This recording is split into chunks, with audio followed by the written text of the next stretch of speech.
How are you? I'm fine. I would like to know, could you explain me a little bit about what you are working with? Well, I've been working with water, vitalizing water, following the footsteps of Jerry Pollack from the University of Washington. He discovered water's exclusion zone, and H2O transforms to H3O2 in the presence of light, visible light and infrared, and it creates a voltage in water. So I've been doing the same, and going a little further, I've vitalized the water to get a higher voltage. I vitalize it using shungite. It's a mineral from Russia, so a combination of shungite and vortexing and magnets, so magnetization, increases the ability for the exclusion zone to form, which translates as a higher voltage. And the exclusion zone, could you just explain that, because not everybody will understand? Oh yeah, sorry. So, so when H2O interacts with light, it transforms to H3O2, and so it forms layers of hexagonal layers, many thousands of layers on an atomic level. But the reason Jerry calls it exclusion zone is because it excludes all particles, meaning whatever is in H2O, including salt, like ocean water, and you name it, the H3O2 pushes it away. So inside the H3O2 layer, or the exclusion zone layer, is nothing but pure water, negative charge. So you could actually purify all our drinking water by creating this exclusion zone? Yes, you could, if you can separate the H3O2 from the H2O, which I have done. You have done that? Jerry has done that. Jerry Pollack has done that. I mean, I'm doing it on a small scale, but yes, it's definitely possible to obtain a voltage from this, so energy, as well as filtered water. I'm working with plants and trying to quantify vitalized water. The higher voltage is one thing. Another way I'm doing it is feeding plants water, vegetables. I typically do 3 types of experiments: control water, vitalized water, and microwave exposed water, or EMF. People call it EMF, electromagnetic fields. So every test I've done so far, the vitalized water shows a much higher yield in biomass and plant size. And I continue to refine the vitalization process. So every harvest becomes bigger and better. And conversely, the EMF exposed water, those plants are very small. It is direct correlation between the exposure time to EMF and the effects on the plant, the biomass. At a light exposure, like what I mean by that is maybe 3 to 5 hours a day of, let's say, a water sitting next to a wireless router or a baby monitor, the plants are, they're about 20% decrease in biomass compared to the control plants. And the voltage is maybe 40% decrease. But if I expose the water to the wireless router or a baby monitor for 24 hours a day, maybe 10 days, the voltage drops to 0. And the plants will die in 3 or 4 weeks. So it is the electricity inside the water.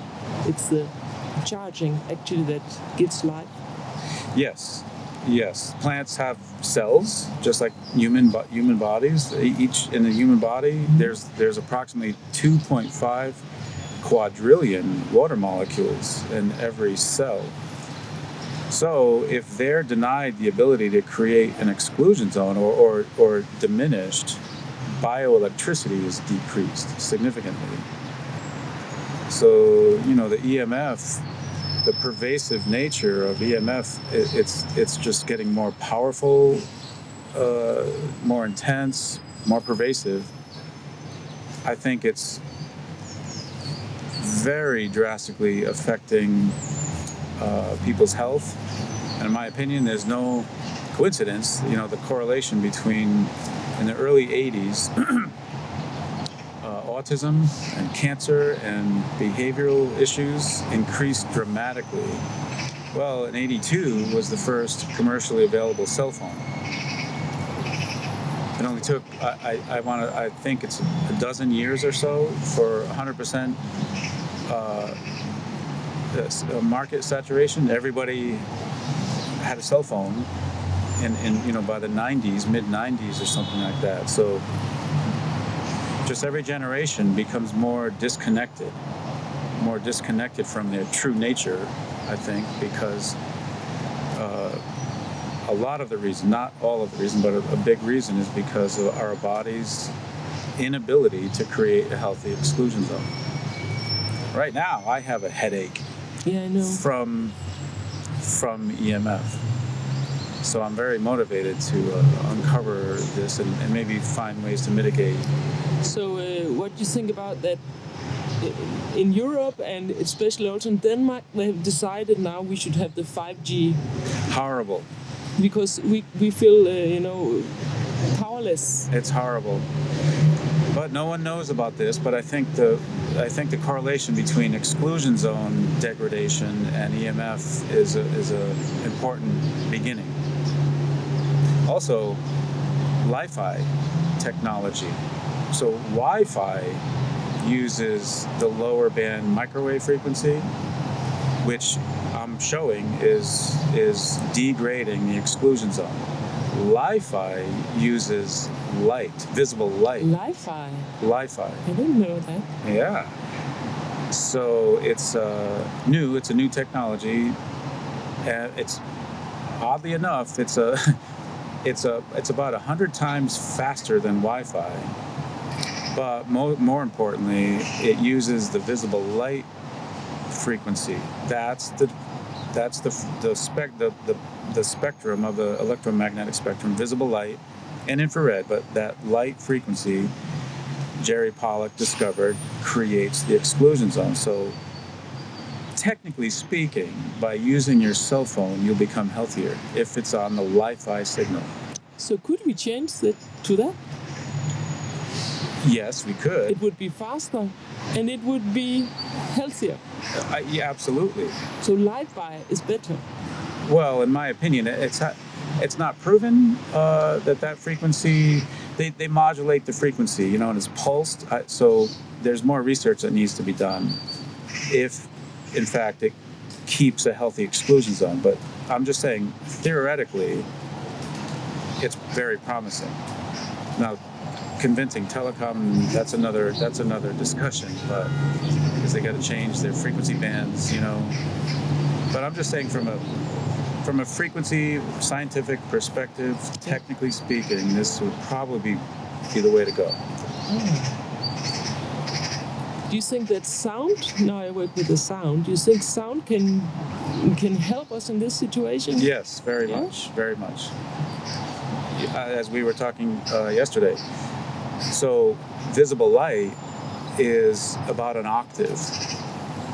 The frequency range is about 1 octave from red to violet, the rainbow colors.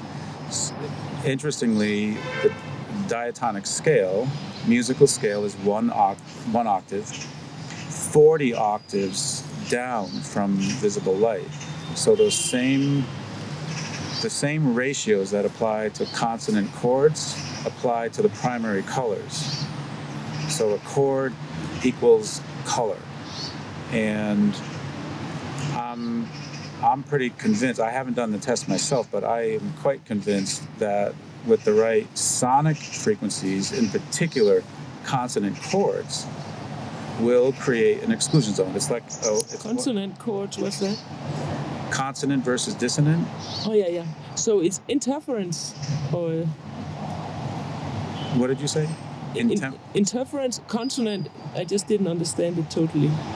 Like a chord that sounds good or Oh yeah. Also harmonies. Harmony. Harmonies. Yeah. Harmonies, yeah. Discordant versus. So I do think that the right chords, individual notes or sounds, but also chords, I think has more potential to create an exclusion zone in water, which translates to health. So it's one way to quantify vibrational healing. So it's the fifths usually coming. Like if I would sound heal, more notes will come, because you will have the note you find, and then the overtones and undertones will also appear when we find the right resonance. So it will usually be the fifths and the third and the fourth, which are a part of the harmonious system. So I think it's in the music of the spheres, this is built in, actually. Yes, I'm not a musician, No. But I do understand the basics. I think you're absolutely correct. Okay. I think it's really interesting, your work, and I wish you good luck with it. Thank you very much. Thank you very much. And is there any place people can contact you, or see the web page or something? Well, my webpage, which is a website which is out of date, Yes. is dunedainenterprises.com. Okay. Want me to spell that? No, I will put it on the film. Oh, and my email. Thank you. Your email? My email is lpm.dunedain@gmail.com. Thank you very much, Len, for sharing all this with Thank you very us. much. Thank you.